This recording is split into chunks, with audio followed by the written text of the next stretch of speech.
Hi everyone, welcome back to my channel run classes for you में। जैसा कि आप लोग थंबनेल में देख पा रहे होंगे, आज हम करेंगे सामाजिक विज्ञान मोस्ट इम्पोर्टेंट क्वेश्चन 2023 में जो आपके बोर्ड एग्जाम में आने वाले हैं। समकालीन भारत जो 2 है भूगोल के, उससे संबंधित में जो भी आपके इस चैप्टर में महत्वपूर्ण सवाल है मैं उनको करवाने वाला हूँ, ठीक है ना। तो चलिए हम देखते हैं कि नाकामयाब लोग दुनिया के डर से अपने फैसले बदल लेते हैं और कामयाब लोग अपने फैसले से दुनिया बदल देते हैं। बिल्कुल सही बात कही है कि जो नाकामयाब और नाकंदा लोग होते हैं वो दुनिया के डर से क्या करते हैं, अपने फैसले जो है बदल लेते हैं।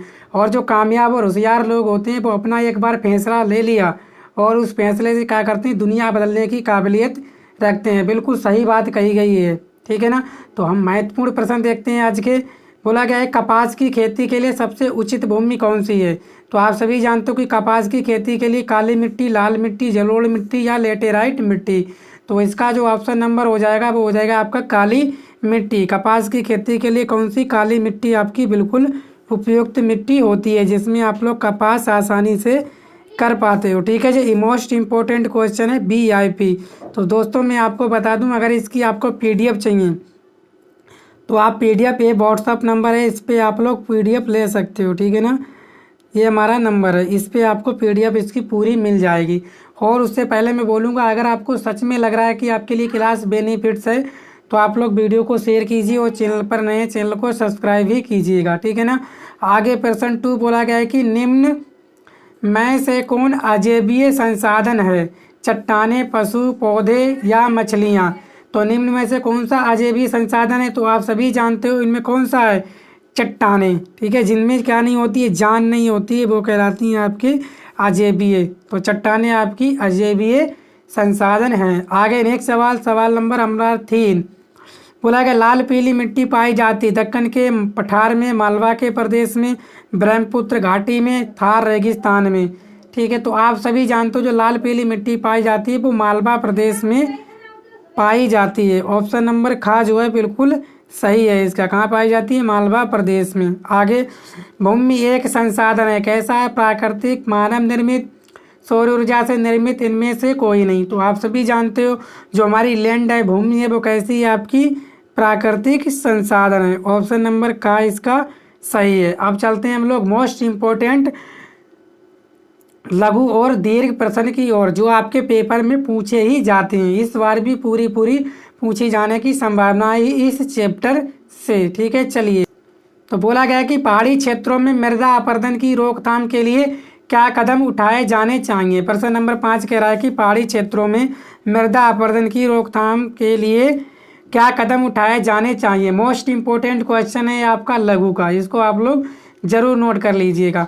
क्या होता है, मृदा के कटाव और उसके बहाव की प्रक्रिया को मृदा अपवर्तन कहते हैं। क्या कहते हैं, मृदा के कटाव और उसके बहाव की प्रक्रिया को मृदा अपवर्तन कहा जाता है। पहाड़ी क्षेत्रों में वन उन्मूलन, अति पशुचारण, निम्न और निर्माण और खनन जैसे मानवीय तत्व एवं पवन, हिमनदी और जल आदि प्राकृतिक तत्व मृदा अपवर्तन के लिए उत्तरदायी होते हैं। बिल्कुल सही कहा। जो मृदा का आपका कटाव होता है और उसका जो बहाव हो जाता है उसी को हम लोग बोलते हैं कि मृदा अपवर्तन।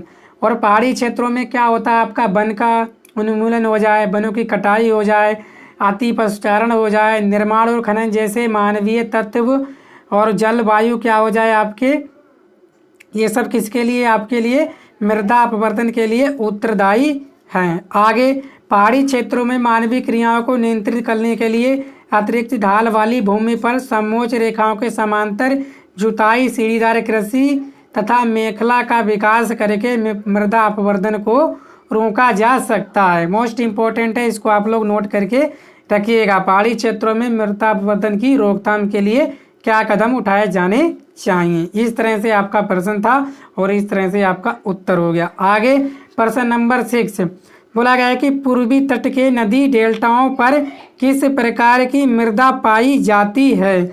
इस प्रकार की मृदा की 3 मुख्य विशेषताएं क्या हैं, ये आपको बताना है, ठीक है ना। इस प्रश्न को आप लोग ढूंढ के इसका उत्तर नोट डाउन कर लीजिएगा, ठीक है। मैं आपको मोस्ट इम्पोर्टेंट प्रश्न बता रहा हूँ, इसका उत्तर आप लोग देख लीजिएगा, ठीक है ना। आगे मृदा संरक्षण के उपायों का वर्णन कीजिए। ये मोस्ट इम्पोर्टेंट है, इसको आप लोग नोट डाउन कर लीजिए। मृदा संरक्षण के उपायों का वर्णन कीजिए।